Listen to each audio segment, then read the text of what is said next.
Hi, me again. I'm not going to tell you where I am.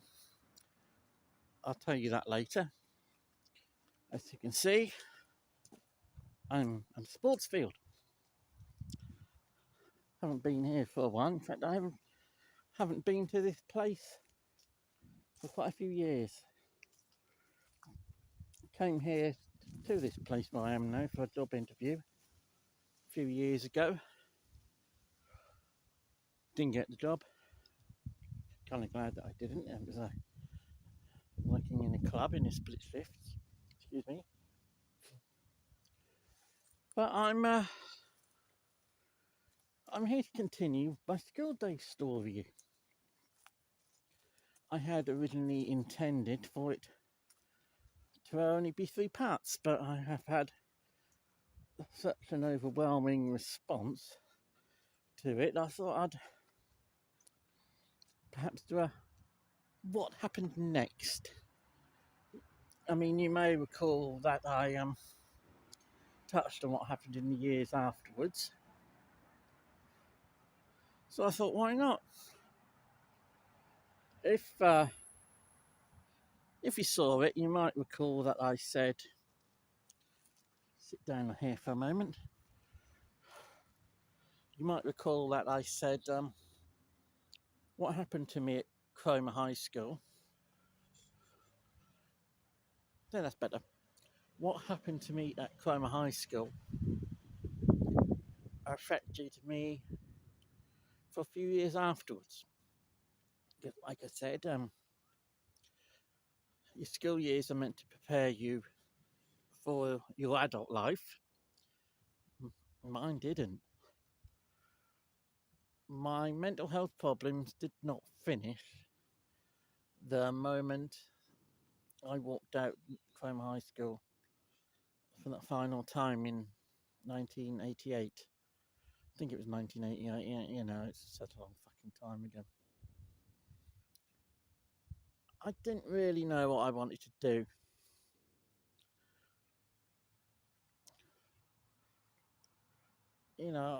I was good at English. I was,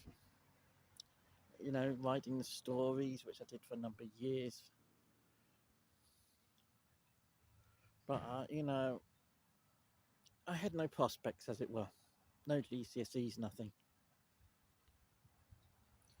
Immediately when I left school, I managed to get a job at the old Melbourne Hotel. It's now the number one fish and chip place in Cromer. It was a nice chap that gave me the job there, but like I said, the psychological problems didn't stop as soon as I left the school. I didn't last long there. I mean, they did talk about training me up as a chef. And I suppose the thought of going back to the classroom, really didn't appeal to me. Especially as, I died during my school years, I was diagnosed as having a form of claustrophobia as far as going to classrooms was concerned. That was one of the problems I had at school. So, like I said, I didn't last long there. The thought of going back to a classroom to study be a chef just didn't appeal to me. Now, because I'd never seen a careers officer in my final couple of years at school, I was still under their radar, or still on their radar, as it were, after I left school. This was back when they used to be in the old youth club, next to what was the garage, it's now Merchant's Place in Cromer. Now, one of the things that I sort of decided I wanted to do, I want to work with animals because, I'm a dog lover, I'm a cat lover. I got my first cat in 1986. You know, my brother Paul and my dad had gone to the Yellow Pages, looked for kennels and catteries, but no one was willing to take me on. So the career service, or what can, so I'm muddling all my words up here. I should have really planned this in advance, really, shouldn't I?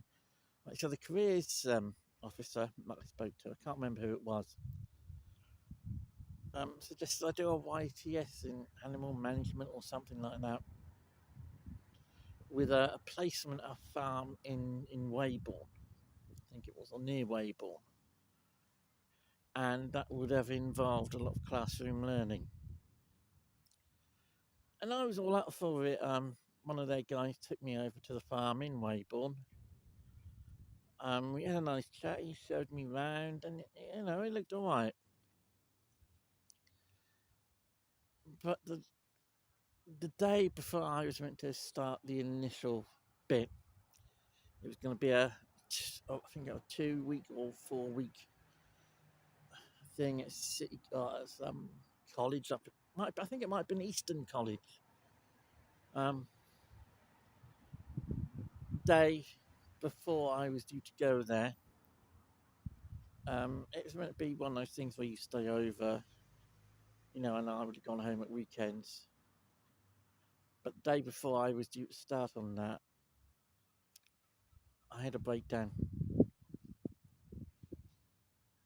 I can't remember exactly what happened, but I do remember I walked out of the house. I wandered around for hours and hours before eventually doing a reverse charge phone call, crying my eyes out, and my dad came and picked me up. So the original plan was to postpone it, the induction thing, and I would get taken in the next one, but I just couldn't do it. The old noggin wasn't up to it. So I basically, um, after that, I spent the next few years either being unemployed for long periods or working jobs for a year or two, but in no qualifications, prospects weren't that good. Um, there was a government training thing that I went on for long-term unemployed. It involved going over to a training centre in Durham, which was it's a hell of a long journey here from Cromer. Especially if you're on a minibus that has to go around various other places, picking up various other people. Originally, that was going to be again working with animals and that. Um, and I actually had a work placement there at the Shire Horse Centre in West Runton. I was there for a few weeks, but it wasn't the kind of animals that I really wanted to work with. It was okay there, and the guy that owned it, was okay with me. His wife was a bit of a you know what. Don't tell her I said that. But the whole course thing, and there's a lot of classroom learning, and again, you know, and of course there was a brief period that I worked at Bernard Matthews, like most of my family. But again, what was going on up here, I didn't last long. Eventually, I ended up at the Lynx Hotel over in West Runton. Probably one of the poshest places around here. Got their own golf course and all that. But the Lynx was a very busy place. Like I said, it's quite a big hotel. I was working in their kitchens as a kitchen porter. And if you're not up to speed quickly, you don't last long. I lasted 4 weeks. I was given a week's notice at the end by the chef, a short little fella called John. Can't remember his last name. But I was like, screw this, you're getting rid of me anyway, so what's the point going in? Straight after that, excuse me a moment, I got blow my nose again. Damn allergies. It's not flu, I had the flu jab. Straight after that, I ended up at Anglia Court Hotel in Cromer. And apart from a few weeks where I was laid off for the winter season, I stayed there for nearly a year. Uh,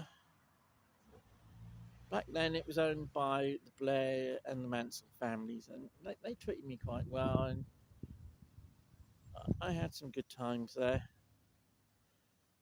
Got drunk a few times as well. Well, that's what happens when you get free drinks after you finish your shift in the evening. Um,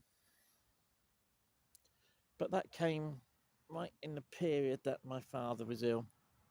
He didn't tell us at the time until a few months before that he'd been diagnosed with lung cancer, um, brought on by years of smoking. And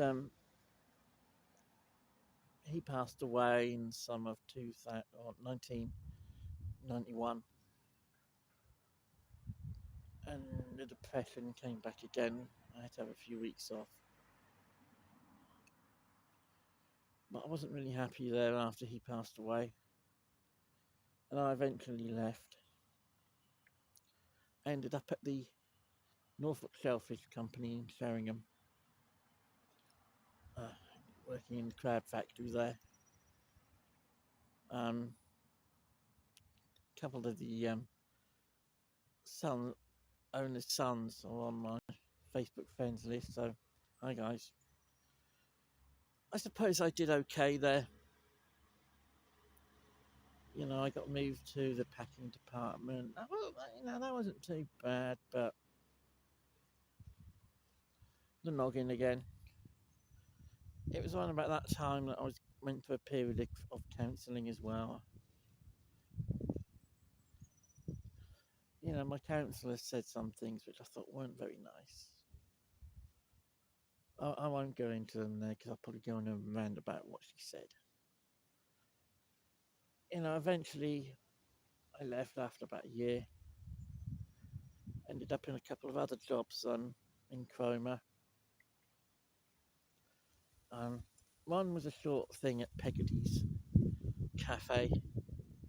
That didn't last long. I won't go into the reasons there. I think it wasn't really my fault. I was basically offered work and I turned up, no work for you today. So we agreed to part ways.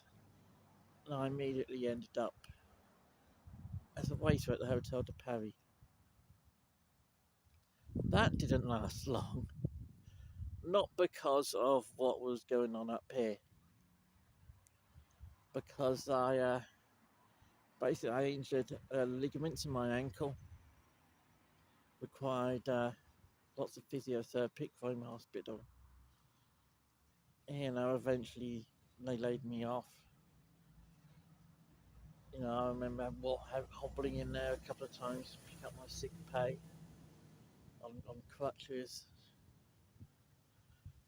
which was a bit of a pain in the ass. I think they had a revolving door thing there. So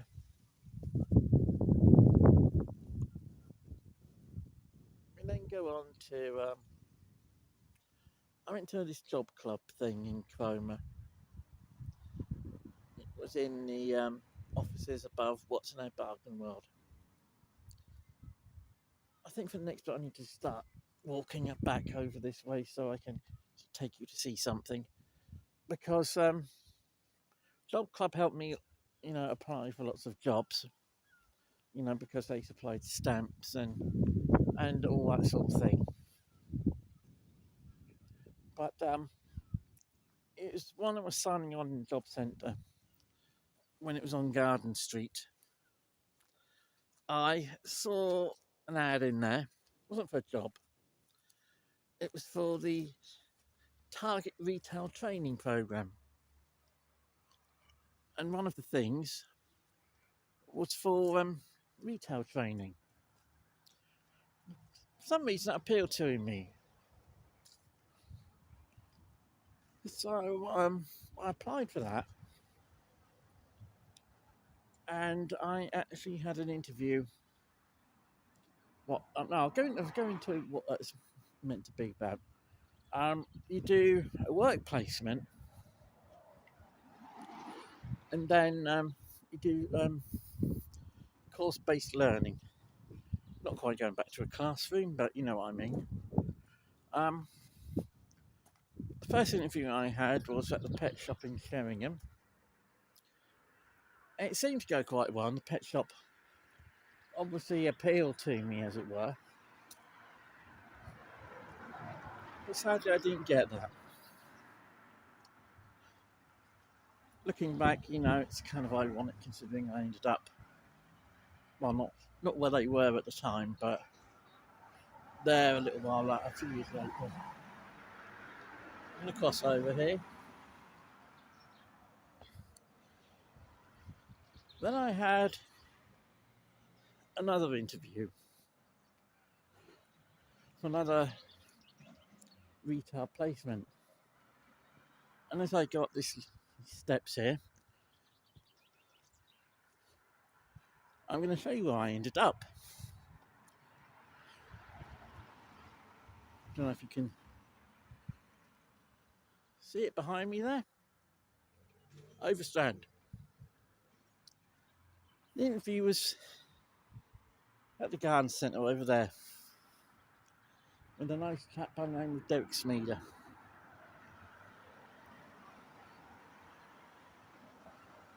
Derek and his family owned a business,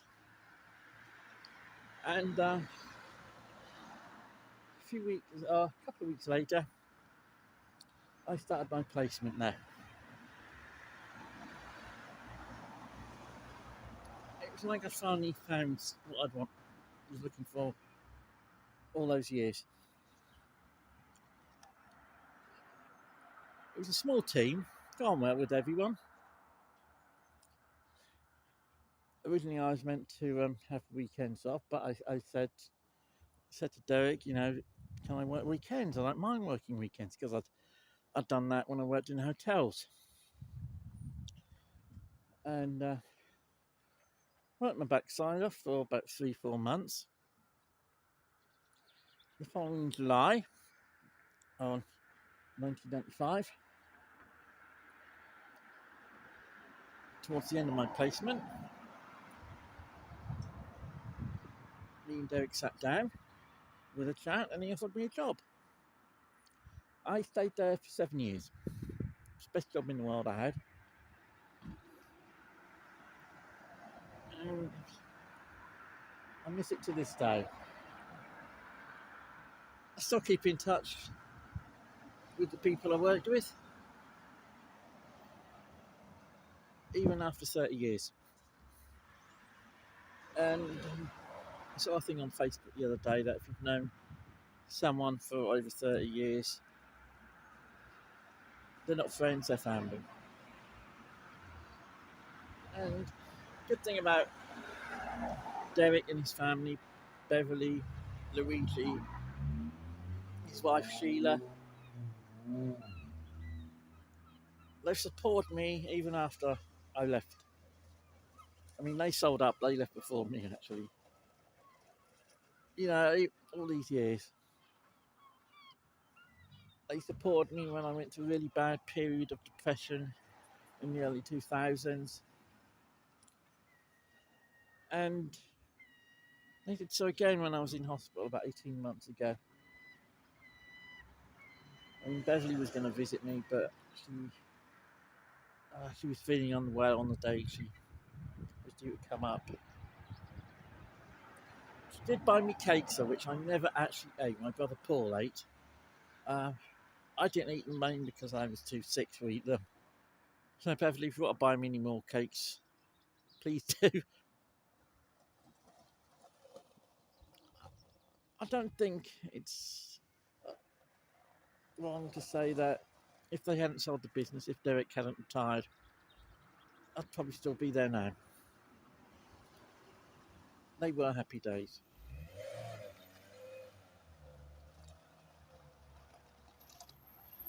So that's what's happened to me since then, in the years after I left school. Other things have happened since I left the garden centre, but